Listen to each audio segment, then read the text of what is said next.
અંકલેશ્વરમાં લગ્નની લાલચે સગીરાનું અપહરણ કરી જનાર આરોપીને યુપીથી ઝડપી પાડ્યો હતો. 20 દિવસ બાદ પોલીસે હ્યુમન ઇન્ટેલિજન્સ અને ટેકનિકલ સર્વેલન્સના આધારે ઉત્તર પ્રદેશથી ઝડપી પાડ્યો હતો.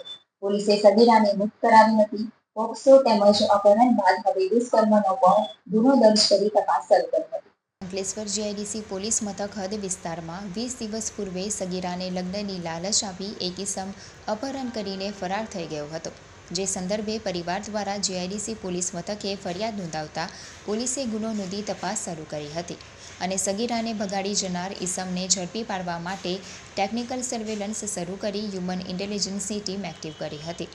દરમિયાન મોબાઈલ લોકેશન અને હ્યુમન ઇન્ટેલિજન્સના આધારે સગીરાને ભગાડી જનાર ઇસમ ઉત્તર પ્રદેશમાં હોવાની ચોક્કસ માહિતી જીઆઈડીસી પોલીસને મળતા એક ટીમ યુપી પહોંચી હતી અને સ્થાનિક પોલીસની મદદ લઈને સગીરાને ભગાડી જનાર મૌસમ શિવશંકર કુશવાહાની ધરપકડ કરી હતી તેમજ 17 વર્ષીય સગીરાને મુક્ત કરાવી અંકલેશ્વર લઈ આવી હતી.